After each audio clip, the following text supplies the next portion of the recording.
to give you here is an intuitive explanation of the covariance formula. So the covariance formula, the sample covariance of x and y will generally be equal to the sum of xi minus x bar, yi minus y bar, all of this divided by n, okay? Could also be n minus 1, but doesn't matter. I don't care about this at this stage, okay? I just want to think of it as just n. I don't care whether it's a biased estimator or an unbiased estimator, which is the reason for dividing by n minus 1.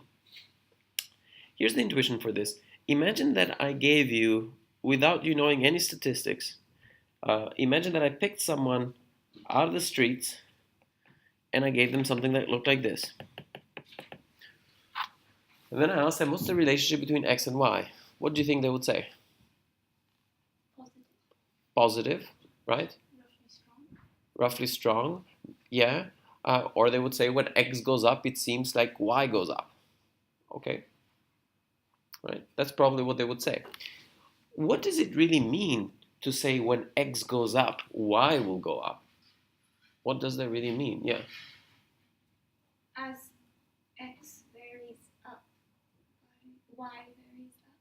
Like they move together. Okay, they kind of move together. How can we try and formalize this? How can we try and formalize this idea that when x goes up, y goes up? Can we make it into a slightly more formal one?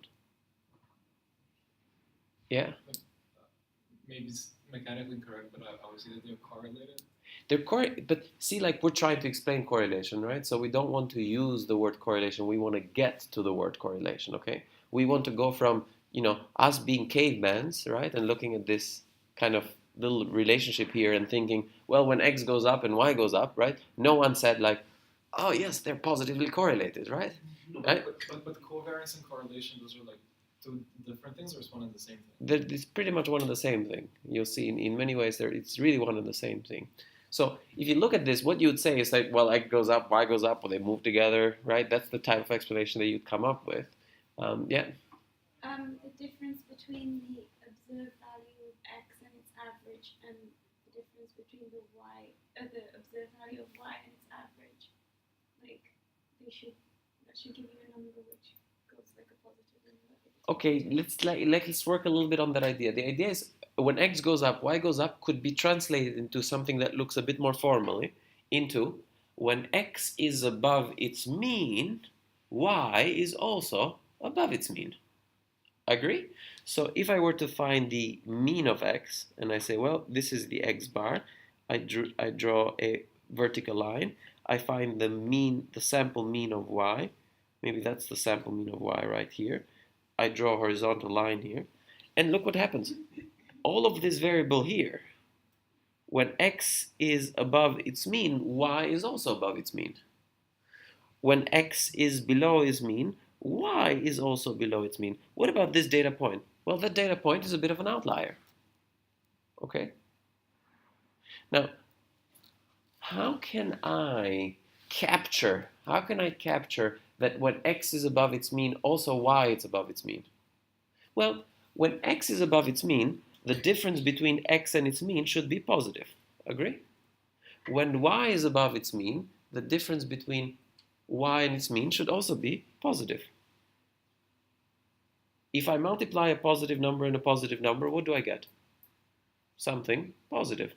What if I go down here? I'm going to get a negative number because it's below its mean, and here I'm going to get a negative number for the other variable because it's below its mean. If I multiply those two, what do I get? Positive.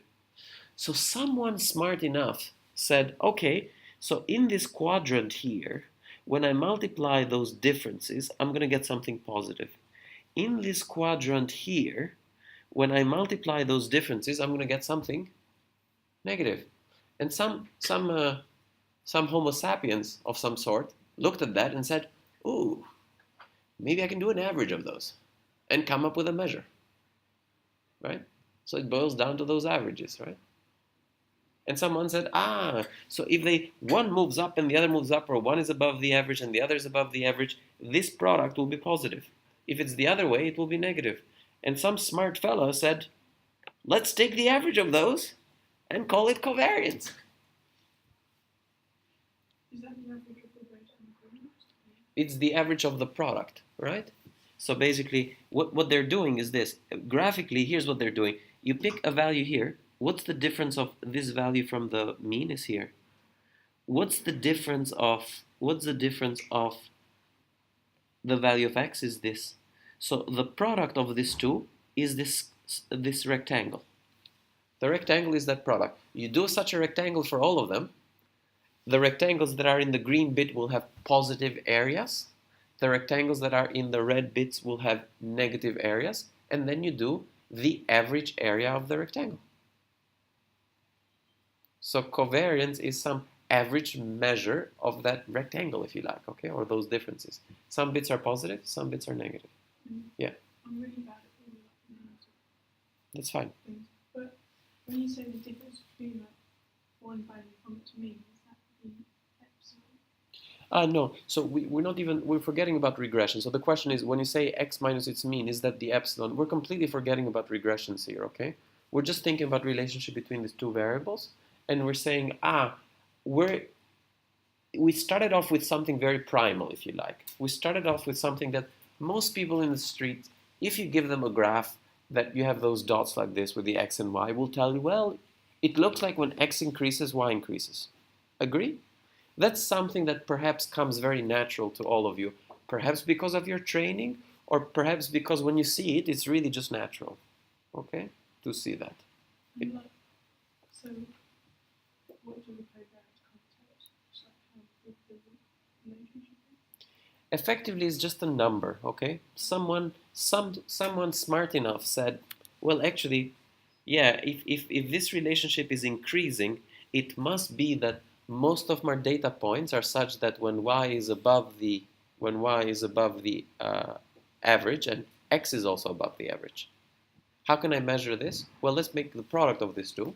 It's positive on that when they're growing together. It's negative if they're not growing together. And let's do an average of those. But like if the question was to interpret covariance of x and y, Mm-hmm. what sort of